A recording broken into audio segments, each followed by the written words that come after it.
I just want him to go to jail forever, if possible. He is an egregious violator of the law. I suffer from really bad PTSD now because of this incident. I get scared to go to sleep because I have really bad dreams. I get scared to be alone with certain people because I never know what could happen. I just want to move forward. I finally have it, and I feel like everything's going to get taken away, but I do accept full responsibility, ma'am. I do. All right, Mr. Garcia, I want to let you know that I read the entirety of the PSI report. I read the police report, the age of the complainant in this case. That's an issue for the court. You understand? All right, the court will find you guilty, sentence you to.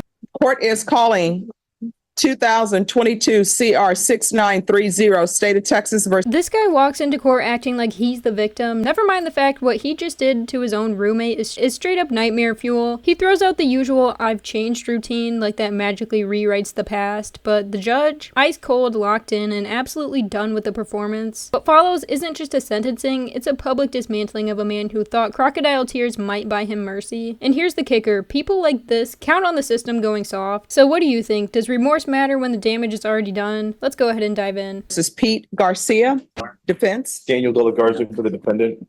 And are you Mr. Garcia? You entered a plea on December 5th to count 1 of guilty.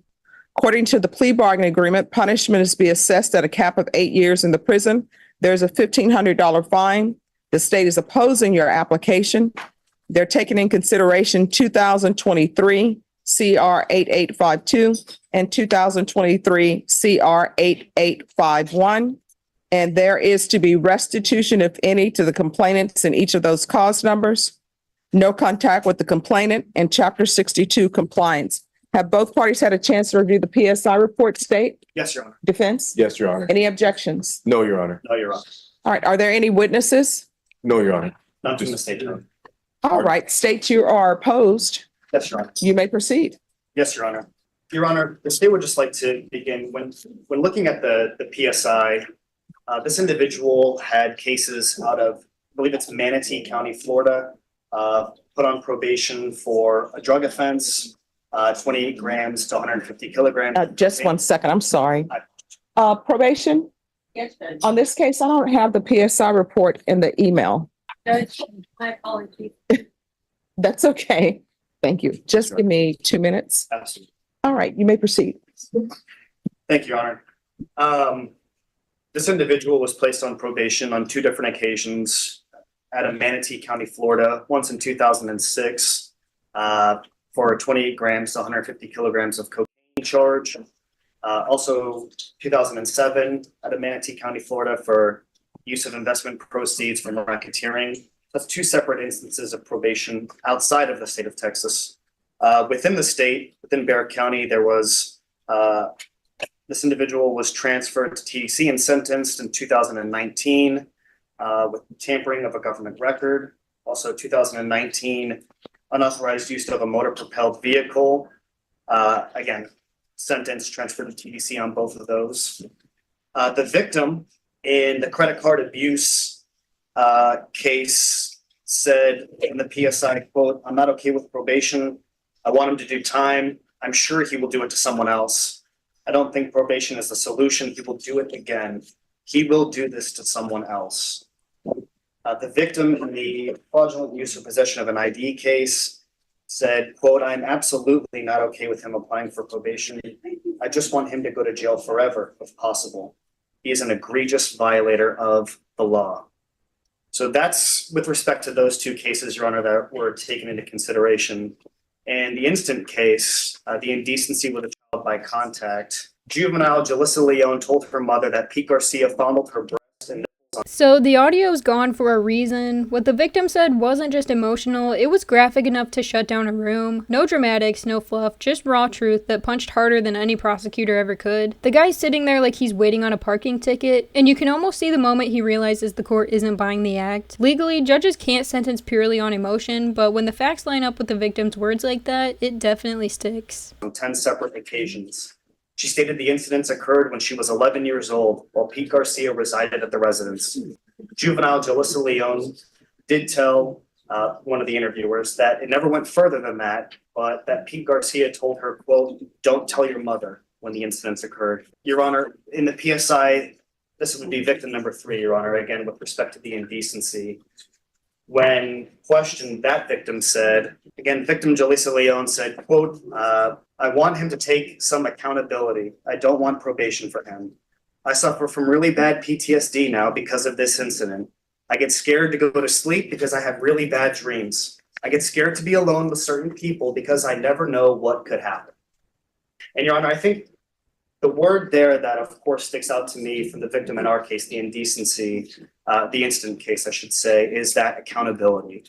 And to kind of in summation, if you will, Your Honor, the final point is when the defendant, speaking to the accountability, when the defendant was questioned about why he feels he should be granted probation, he told them, quote, I need to continue with the life I was living. Well, the life he was living, Your Honor, caused all of this harm in Bexar County alone, and of course, criminal offenses stretching back over 15 years. When asked, the defendant said, quote, I don't want to talk about this right now. I wasn't consuming alcohol or drugs on the date of offense. A lack of accountability and wanting to go back to the life he lived, as if somehow not being under the influence of drugs makes any of this conduct okay, Your Honor. The state respectfully believes that this individual is not qualified or suited, again, under the eyes of the state for probation. All right, defense. Just briefly, Your Honor, he definitely does take accountability. He does take responsibility for what happened, and he'll be happy to tell you that if you'd like to ask him. But the point Does he is that want to testify? you want to tell the judge that you're sorry. Here's the thing, before you begin, if you want to testify, you're going to be placed under oath and the state will have a chance to cross-examine. So do you wish to testify? All right, can you raise your right hand? Excuse me, person in the black jacket.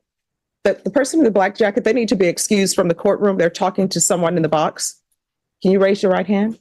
Do you solemnly swear or affirm the testimony you give will be the truth and nothing but the truth, so help you God? Yes, Your Honor, I do. All right, you can lower your name. Lower your hand and state your name for the record. Pete Garcia.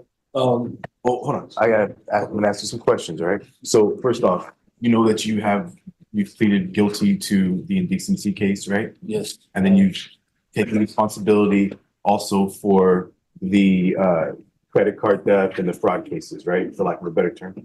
Yes, come 100%. I just want to pay back the restitution. I'm sorry, you need to speak up. I just want to give a chance to pay back the restitution, Your Honor. The last 3 years of my life, for once, I have a good paying job. I just signed a 30-year mortgage 8 months ago. My life is finally on track. And, this incident happened in 2016, 2017. 7 years later, it came up, and I do take full responsibility of all my actions. I do.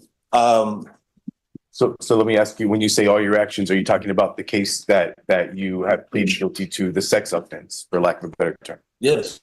And you're talking about the cases that the judge will take into consideration? You take responsibility for all that, right? Yes. Now, let me ask you questions. Now, tell the judge, when the prosecutor says go back to the lifestyle or whatever, what did you mean by that? What I meant was, in the last 3 years, Your Honor, my life has been, me and my spouse, I have been on track.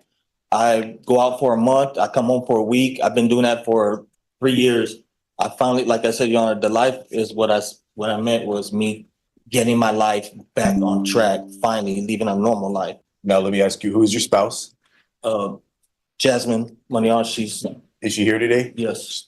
This guy's up here acting like he deserves a fresh start, as if moving to a quiet neighborhood suddenly wipes his record clean. Meanwhile, the victim wakes up every day carrying a sentence he'll never serve, a lifetime of fear thanks to someone who now wants leniency. Courts give defendants a voice before sentencing, but it's not therapy. It's supposed to show accountability, not rewrite history. And if Judge Boyd sees through the crocodile tears like she usually does, this pity play is about to crash hard. Waving her hand. Okay. And then if you were granted probation, is that where you would go back to live? Yes. Okay. And let me ask you, are there minor children in that house? None. And you have your own children, right? Yes, they're grown. What do you mean by grown? How old's the youngest? 21. Okay. And do they have children?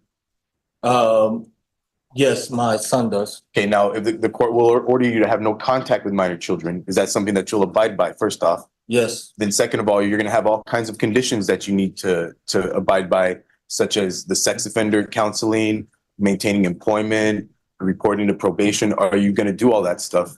100% complete, yes. And then where are you going to go back to work? At Halliburton. What's that? It's a oil and gas company. What do you do there? I'm a CDL driver. I deliver frac sands. And if your CDL license is suspended or you lose that, where would you go work at that point? Let's just say. It's a family member that works there. I would be working as a laborer. And then now the judge is going to give you, can give you up to 8 years in prison or deferred adjudication for up to 10 years. What are you asking to happen? Judge, I'm asking for the 10 years and just to give me that chance to pay back this restitution. And I just, for one time, I have a normal life. I accept everything that I did. I just want to move forward. I finally have it, and I feel like everything's going to get taken away, but I do accept full responsibility, man. I do. I just want that chance to pay back, give them what they're asking for, the restitution, and just move on with my life. That's the witness, right? Right, state. Just a couple of questions, Your Honor.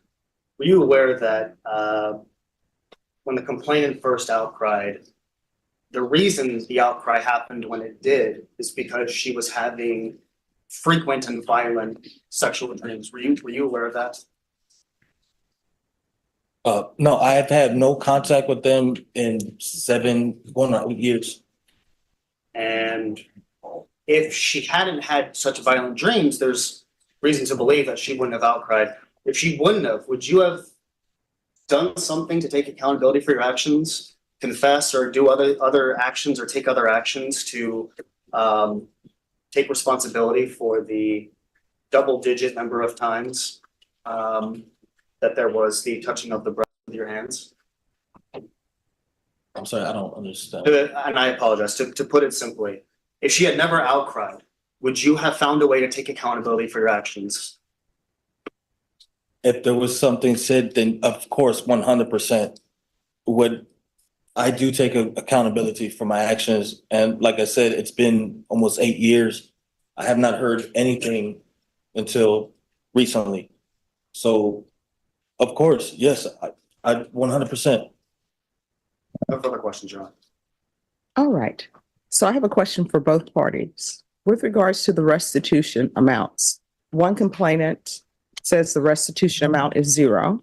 Mejia is saying their restitution amount is $15,000, but that $15,000, they're saying that's the money they borrowed, but that the bank reimbursed them. That was my understanding. So it appears that the money has been reimbursed. So I understand that there is cost because they borrowed $15,000, but then the bank reimbursed $15,000.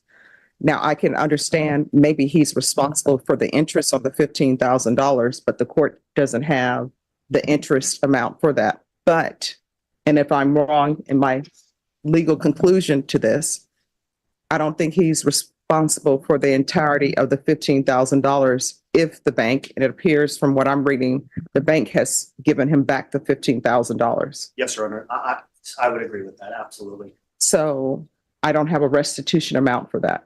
Yes, Your Honor. I believe that is correct. I see exactly what the court is saying, and Look, locking him up is one thing, but letting him skip out on paying back what he stole, that's a quiet failure the system rarely admits. Restitution isn't just a legal checkbox, it's supposed to show the court gives a damn about the people left cleaning up the damage. When the money vanishes and no one follows up, it's like the fraud just gets absorbed into the process, forgotten before the sentencing even starts.